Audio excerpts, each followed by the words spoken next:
So this series is all around balance, mobility, and strength. I have my arms really strong and long as I'm on the yoga ring here, starting to really get the balance between the front and the back part of the body in order to be able to stay secure.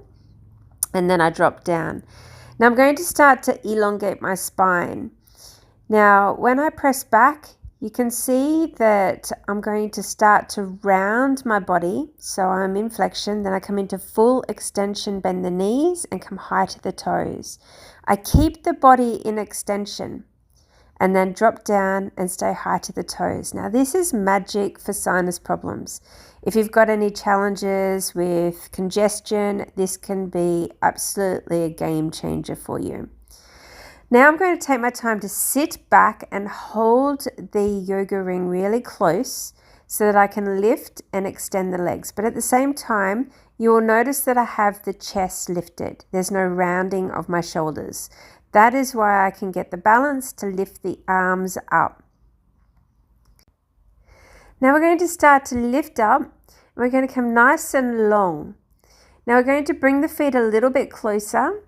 And we're going to take the arms up and protract, lift up from your chest and start to lift. Do not push into your hips here. We're just opening up through the sternum.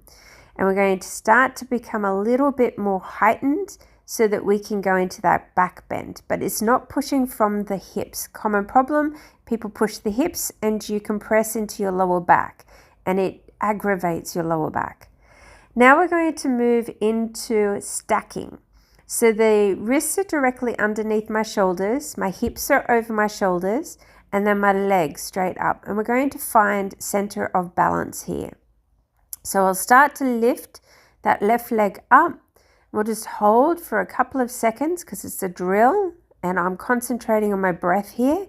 And then I'm going to bring down, I'm going to hover that other foot and slowly soften down. We're going to slowly come up and we're going to wing those arms. So bend your knees, tailbone tucks, and open up your arms and chest. And we'll come back up and we're going to bring the feet a little bit closer. Now remember protraction, lift up and out of the body. The chest rises.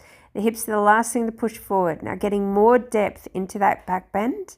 And then we're going to come forward and we're going to go into a really deep low squat. So keep your feet nice and close and start to squat down.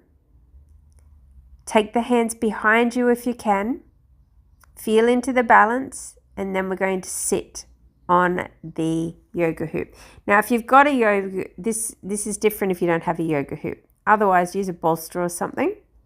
Now we're going to balance, bringing both feet up. Notice the chest is broad. And then we're going to extend those legs, but we're going to go tiny bits at a time because you can see that I've got the wobble up here. It's quite hard. Now, only if you felt that you could go to full extension, you could go to full extension. My chest is still proud. There is no rounding through my shoulders. A lot of core strength here. Massive amounts of core strength and full focus of your breath.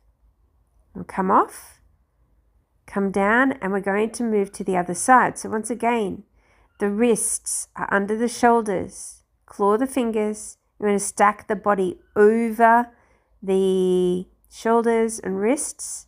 Lift up, opposite leg, go as high as you can because we've got to feel like we get that stacking and we can balance. Now this is not my so good side, so it's a very small balance there. And then hover again, come back down. Now we're going to come into our last back bend. So bring those feet nice and close together, lift those arms up. Remember protraction, lift out of the body, chest rises, come back. And notice that my hips aren't pushed too far forward. It's only micro. So there's no compression of the lower back. And it feels so good. Now I'm just going to finish with the double balance inversion. I always press into the fingers. Notice the extension of my spine. Now a little rounding and flexion. Back into extension.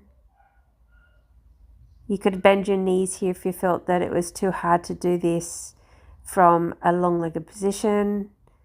And then we're going to come back and we'll go into our stacking. We'll keep both feet onto the hoop and we'll press on up.